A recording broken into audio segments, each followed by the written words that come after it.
Bloomberg Audio Studios. Podcasts, radio, news.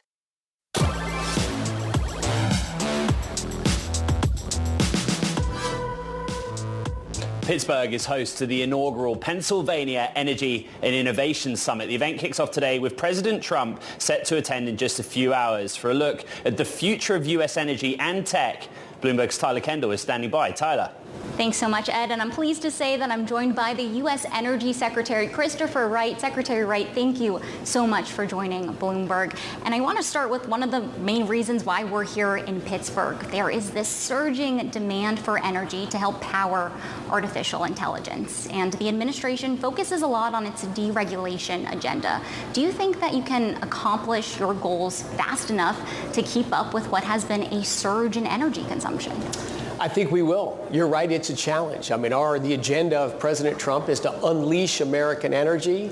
The last 4 years, the Biden administration was more to shackle American energy.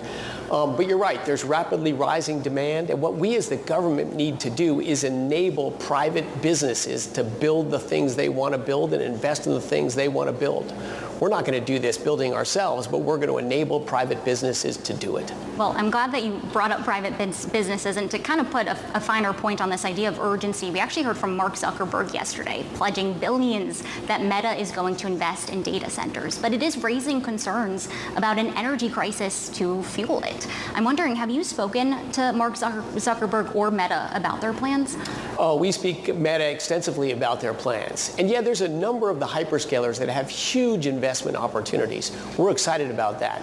This is the newest energy-intensive industry to arise. That's what artificial intelligence is, energy-intensive industry, taking the most sophisticated, most expensive form of energy, electricity, and turning it into intelligence to transform our world and protect our nation. So yeah, Meta has huge investment plans, as does Amazon and Microsoft and Google and the other players in that space. And we need all of them will invest. It's a few $100 billion this year. In fact, you'll hear at the conference today announcements. It was 70 and I think now $90 billion just in the state of Pennsylvania. When you hear big investments, though, and how much energy that is going to take, what's your level of concern, though, that there is going to perhaps be such a great demand? Can the U.S. really keep up with it? Absolutely. You know, United States energy production, because of the shale revolution, just exploded in the last 10 or 12 years. Pennsylvania is a massive energy producer today. Pennsylvania exports more energy out of its state than any other state except for Texas. And Pennsylvania could massively grow its energy production, just doesn't have enough pipeline capacity to move that natural gas out of the state. So what's going to happen is more of that gas or additional gas will be consumed in Pennsylvania, turned into electricity, generated intelligence, and keep the United States ahead of China in the AI race. So I want to talk about oil, and I also want to welcome in our audience that has just joined us. We are talking to the U.S. Energy Secretary Christopher Wright. I'm Tyler Kendall. I want to show you some of these statistics that our analysts at Bloomberg polled, that the U.S. oil rig count has dropped 13% since late February. It's in the midst of its longest contraction since 2020. I know that there were some incentives in the reconciliation package, but what further incentives is the administration considering to help get forward these oil rigs to continue drilling?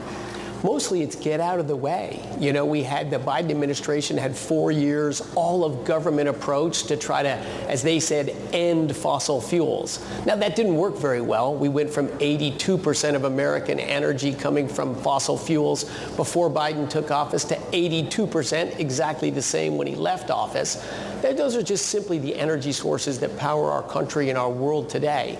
But it's get out of the way of the marketplace. Right now, U.S. production is growing so fast, as has other places in the world, that prices are maybe at the low end of profitability for producers here. So you see a pullback in activity. You're going to see, with these new investments in economic growth in the United States, we're going to see growth in demand for oil. And of course, that'll probably bump prices back up a little bit, keep drillers active. Well, you mentioned there perhaps a lower price environment. And part of this also, when we're talking about costs that these companies are facing, has to do with tariffs. And I wanted to ask you about copper in particular, which is essential to data centers and getting energy to help power AI. What sort of impact is a 50% copper tariff set to go into effect on August 1st going to have when we're talking about the cost for energy infrastructure? Well, I think the biggest impact of that 50% tariff on copper is going to speed up copper mining in the United States. We have enormous copper resources here. We have some huge mines that have been trying to get going for years. We want to get copper production growing rapidly in this country. Copper, like steel, is just essential to everything that happens in the world. Should we expect the energy industry to get some sort of tariff carve-out moving forward?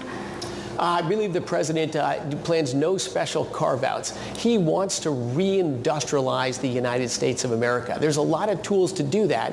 Make it easy to invest in the United States, make it attractive to invest in the United States, and tariffs are an additional element of that toolbox. I'm sure you're talking to industry, though. Is Yes. a carve-out on the table? Are there any negotiations underway for, say, the oil industry to get a carve-out when it comes to the equipment that they use in the field, like copper or steel, for example? No discussions right now. We are hearing from the industry, and of course this is true. If you incrementally raise the cost of projects, that hurts the economics of them. We want to do everything we possibly can to maximize investments in the United States so jobs and opportunity come here to our country. Lastly, I just want to ask you a geopolitical question, because we did hear from President Trump yesterday threaten a 100% so-called secondary tariff on countries that import Russian energy supplies. If that were to go into effect, what would that do to prices in the global energy market? Something like that would likely drive oil prices up. I think President Trump's strong agenda there is to end the war in Ukraine. Our hope is that that large pressure will have an impact on Russia, and we can bring just a brutal war in Eastern Europe to an end. That's President Trump's goal, is prosperity at home and peace abroad. And the old formulas weren't working very well in that respect. So yeah, President Trump has very different tools, very different negotiating skills, and very different level of boldness. I think we're going to see tremendous growth in peace abroad and prosperity at home. All right, we have to leave it there. U.S. Energy Secretary Christopher Wright, thank you so much for your time. This has been a conversation here in Pittsburgh on the sidelines of the Pennsylvania Energy and Innovation Summit.